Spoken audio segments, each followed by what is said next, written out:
13 जनवरी को नियुक्ति पत्र जब बंट रहे थे तो गांधी मैदान से ही नीतीश कुमार ने यह कहा था कि और जो छूटे हुए रिजल्ट हैं वो उसको जल्द ही जारी की जाएगी। तो 19 जनवरी को आखिर ऐसा क्या हो गया कि शिक्षा विभाग ने यह कह दिया कि अनुशंसा नहीं की जाएगी? यह सवाल आपसे बनता है, क्यों नहीं उन लोगों का रिजल्ट जारी हो रहा है, जबकि आपके मुख्यमंत्री ने भी यह कह दिया था कि रिजल्ट जो है जारी की जाएगी। छात्र परेशान है, सवाल पूछ रहे हैं। देखिए, सबसे बड़ी बात तो यह है कि यह मामला बीपीएससी का है और यह मामला है रिजल्ट प्रकाशित करने का। इस संबंध में जो सरकार के नियम कानून है, उस कानून को मद्देनजर बीपीएससी को कार्रवाई करनी चाहिए। जो निर्देश है सरकार का, उस निर्देश के आलोक में कार्रवाई करनी चाहिए। तेजस्वी जी कह रहे हैं कि नौकरी हमने दिया, नीतीश जी कह रहे हैं कि हमने दिया, लेकिन पीस तो रहे हैं अभ्यर्थी जिनको सप्लीमेंट्री रिजल्ट बीपीएससी टीआरई 2 का देना था, अब नहीं आ रहा है रिजल्ट। क्या कहेंगे आप? देखिए, सीधे तौर पर मैं आपको बता देना चाहता हूं कि आप जिनकी चर्चा किए तेजस्वी जी की, तो दरअसल राष्ट्रीय जनता दल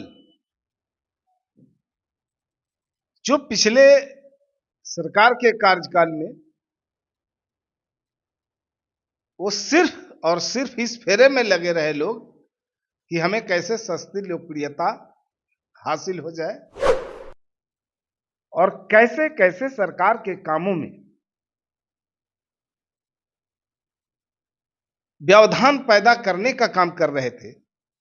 नीतीश कुमार जी अगर जाने जाते हैं पूरे दुनिया में अपनी कार्यशैली के बदौलत, अपने कार्यों के बदौलत, वो कोई विज्ञापन नहीं चलाते, व्यवधान पैदा करने का काम कर रहे थे। नीतीश कुमार जी अगर जाने जाते हैं पूरे दुनिया में अपनी कार्यशैली के बदौलत, अपने कार्यों के बदौलत, वो कोई विज्ञापन नहीं चलाते। तेजस्वी जी अपने पॉपुलैरिटी लेने के लिए,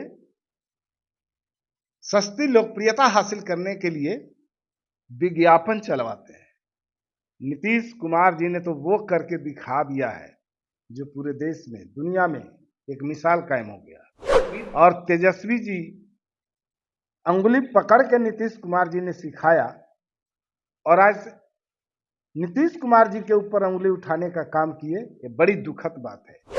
चूंकि आपने देखा पिछले कार्यकाल में किस तरह से खनन माफियाओं के साथ सीधा आरजेडी के नेताओं का संपर्क रहा और खनन माफिया किस तरह से उत्पात मचाने का काम करते रहे और ये लोग हमेशा दबाव पर डालते रहे कि कैसे खनन माफियाओं को बचाया जाए। अभी आपने देखा शिक्षकों की नियुक्ति भारी पैमाने पर हुई। नीतीश कुमार जी ने पूरी ईमानदारी और निष्ठा के साथ शिक्षकों की नियुक्ति और उस कार्य को जो है अंजाम दिए। नमस्कार, मैं मनीष और आप देख रहे हैं मीडिया दर्शन। महागठबंधन की सरकार टूट गई, अब एनडीए की सरकार बन गई है, लेकिन रोजगार के मुद्दे लगातार दिख रहे हैं। क्योंकि अगर बात की जाए तो कभी आरजेडी क्रेडिट लेने में लगी हुई है तो कभी जेडीयू क्रेडिट लेने में लगी हुई है, लेकिन परेशान अभ्यर्थी हैं।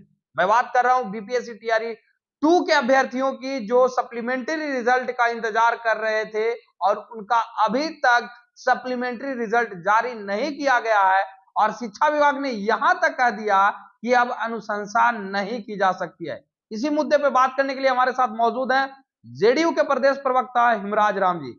हिमराज जी, नौकरी तो आप लोग दे रहे थे, तेजस्वी जी कह रहे हैं कि नौकरी हमने दिया, नीतीश जी कह रहे हैं कि हमने दिया, लेकिन पीस तो रहे हैं अभ्यर्थी जिनको सप्लीमेंट्री रिजल्ट बीपीएससी टीआरई 2 का देना था, अब नहीं आ रहा है रिजल्ट। क्या कहेंगे आप? देखिए, सीधे तौर पर मैं आपको बता देना चाहता हूं कि आप जिनकी चर्चा किए तेजस्वी जी की, तो दरअसल राष्ट्रीय जनता दल जो पिछले सरकार के कार्यकाल में वो सिर्फ और सिर्फ इस फेरे में लगे रहे लोग कि हमें कैसे सस्ती लोकप्रियता हासिल हो जाए और कैसे कैसे सरकार के कामों में व्यवधान पैदा करने का काम कर रहे थे। नीतीश कुमार जी अगर जाने जाते हैं पूरे दुनिया में अपनी कार्यशैली के बदौलत, अपने कार्यों के बदौलत, वो कोई विज्ञापन नहीं चलाते। तेजस्वी जी अपने पॉपुलैरिटी लेने के लिए, सस्ती लोकप्रियता हासिल करने के लिए विज्ञापन चलवाते हैं। नीतीश कुमार जी ने तो वो करके दिखा दिया है जो पूरे देश में, दुनिया में एक मिसाल कायम हो गया। और तेजस्वी जी अंगुली पकड़ के नीतीश कुमार जी ने सिखाया, और आज नीतीश कुमार जी के ऊपर अंगुली उठाने का काम किए, ये बड़ी दुखद बात है।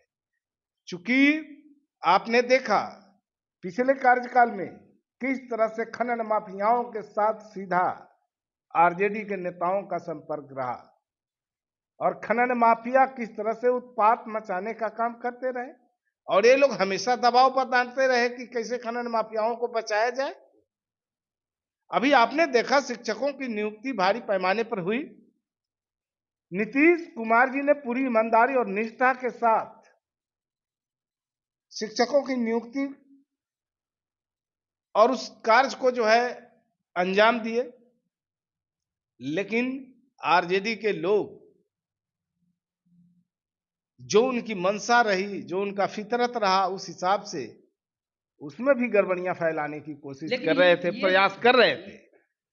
और स्थानांतरण में भी ये लोग अपना पूरी तरह से कोशिश करते रहे कि कैसे उगाही की जाए, लेकिन नीतीश कुमार जी के रहते इनके मंसूबों पर पानी फिर गया। बीपीएससी टीआरई 2 में आपने लाखों नियुक्तियां दी, लेकिन नोटिफिकेशन में लिखा हुआ था कि सप्लीमेंट्री रिजल्ट जो है जारी किया जाएगा।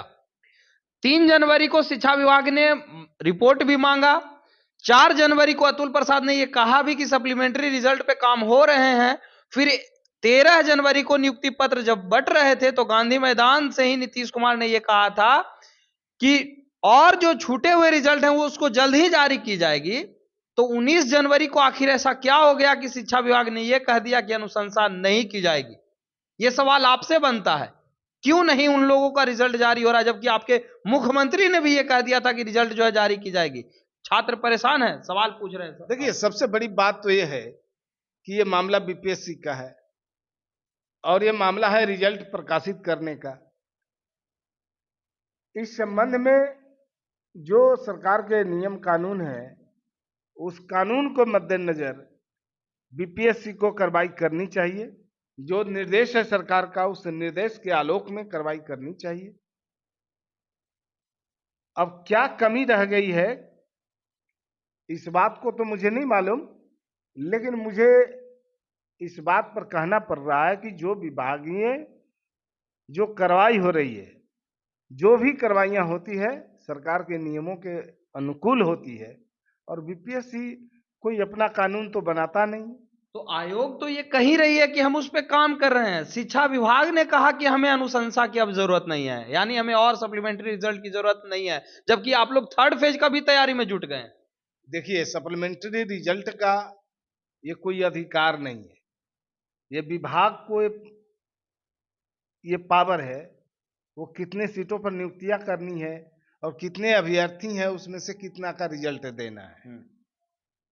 और सरकार अगर भविष्य में चाहती है कि आगे उस पर कुछ करे तो ये सरकार का मामला है, उसको सरकार अपने स्तर से देखेगी। तो सरकार तो कि अगर सीटों की संख्या में किसी तरह का जो कमी बेसी होता है उसका भी जो है विशेषाधिकार उस एजेंसी को रहता है, लेकिन अभी इस पर क्या त्रुटि है मुझे नहीं मालूम।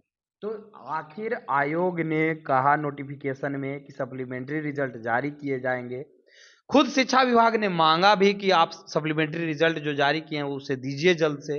फिर एकाएक 19 जनवरी को ऐसा क्या जरूरत आन पड़ा कि उन्होंने कहा कि अब अनुशंसा नहीं की जाएगी, अब सप्लीमेंट्री रिजल्ट जारी नहीं किया जाएगा। तो कहीं ना कहीं आयोग, जो बीपीएससी आयोग का नोटिफिकेशन है, उसको भी झूठलाता है। और अभ्यर्थी जो इंतजार कर रहे थे कि सप्लीमेंट्री रिजल्ट में मेरा हो जाएगा, जो 1 नंबर 2 नंबर से छूटे थे, यहां तक कि टाई ब्रेकर पे थे, उनका फिर क्या हो?